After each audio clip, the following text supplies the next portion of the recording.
नमस्कार डीएलएड के सभी दोस्तों, नए डीएलएड के सभी मेंबर्स के लिए एक मैसेज था। आज सुप्रीम कोर्ट में Kaushik Das versus the state of West Bengal की सुनवाई थी, कोर्ट नंबर 11 में, जस्टिस सीमा कोहली की बेंच में।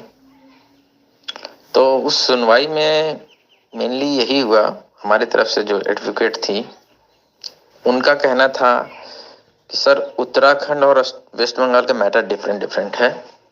उत्तराखंड में स्टेट गवर्नमेंट इनको लेने नहीं चाह रही थी, इसके रिगार्डिंग में वो अपना रूल्स और रेगुलेशन बनाई थी, जबकि वेस्ट बंगाल स्टेट में इस तरह का रूल्स और रेगुलेशन है कि इनको लिया जा सकता है। यहाँ का स्टेट गवर्नमेंट भी लेने के फेवर में ही है।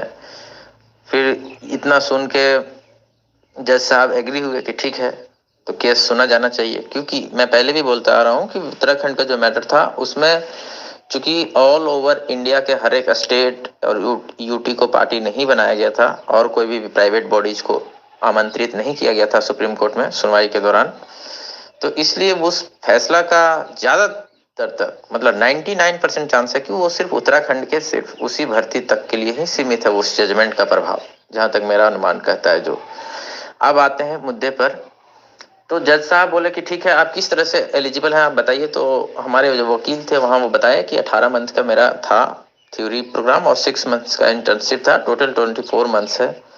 फिर बताएं कि ठीक है, आप बताइए कि कैसे आप फिट बैठते हैं। तो एनसीटी का जो नॉर्म्स और रेगुलेशंस है 2014 वाला, उस पर बात आके टिका। फाइनली वो 2010-11 वाला भी पढ़ के सुनाए मेरे वो जो वकील थे, हम लोग के जो वकील थे नई के। फिर आया कि नहीं ठीक है, आपका जो नॉर्म्स एंड प्रोसीजर जो रूल्स है 2014 वाला जो वो देखना मांग रहे थे, तो वो ऑन रिकॉर्ड सबमिट नहीं की थी हमारी जो एडवोकेट थी कौशिक दास की तरफ से, जो थी एडवोकेट एनआईयूएस डीएलएड की तरफ से, वो ना अपने वो उसमें ड्राफ्टिंग वगैरह में नहीं लगा था, मतलब ऑन रिकॉर्ड नहीं था वो डॉक्यूमेंट। तो उस कारण से आज का सुनवाई वहीं पर खत्म हो गया। जजेस जो थे दोनों वो बोले कि नहीं, उसको तो हम देखेंगे ना पहले उसमें क्या है नहीं है। और बीच में एक समय मैटर फिर से उलझता हुआ दिखा, जब जजेस बोल रहे थे कि आपके लिए, आप सर्विस में हैं तो सर्विस के लिए ही वन टाइम कोर्स करवाया गया था ना। तो खैर उस चीज को टैकल किए हमारे एडवोकेट, वहां बोले कि नहीं, हमको सर्विस में रहे या वन टाइम उससे मतलब नहीं, हमको मिनिमम एजुकेशन क्वालिफिकेशन जो होना चाहिए प्राइमरी टीचर बनने के लिए वो हमको करवाया गया। इस कोर्स को वो बोल के करवाया गया है कि आप इसको कोर्स को कर लेने के बाद आप मिनिमम जो एजुकेशन क्वालिफिकेशन होता है टीचर बनने के लिए उसको एक्वायर कर लीजिएगा। तो यही सब तो हुआ आज वही एनसीटी का। अब ये मैसेज के थ्रू मैं ये मेन संदेश ये देना चाह रहा था कि जो एनसीटी का 2014 का जो रूल्स रेगुलेशन बना हुआ है, जिसमें हर एक का अपेंडिक्स 10-12 है, हर एक टीचर के लिए हर एक कोर्स का क्या क्या ये सब है, उसमें जो ओडीएल वाला में जो सेक्शन है जो हम लोग के लिए जो फिट बैठता है, अपेंडिक्स 8 तक के आसपास है, शायद लगता है 8 पर।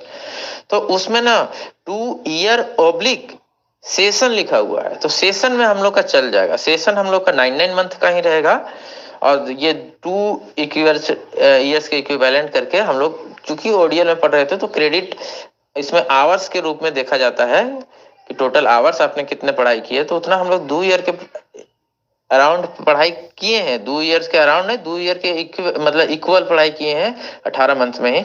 तो उस तरह से चीजें हो सकता है। पर इस मैटर को वेस्ट बंगाल के एनआईयूएस डीएलएड के ग्रुप में भेजिए, जिससे कि उनको वो जो हम बता रहे हैं ओब्लिक के जो अपेंडिक्स 8 में जो भी ओडीएल जो प्रोग्राम डीएलएड का है उसको जो फर्स्ट लाइन में ही डेफिनेशन में है ईयर ऑब्लिक सेशन, उस वर्ड को बहुत ही इंपॉर्टेंस है हम लोग के इस केस जीतने के लिए। वो वहां जजेस के सामने यदि रखा जाएगा तो हो सकता है एनआईयूएस डीएलएड का काम यहां से बन जाएगा। वेस्ट बंगाल वाला मैटर जो कौशिक दास वाला है, तो इसमें 2 सप्ताह का भी टाइम लिया गया है।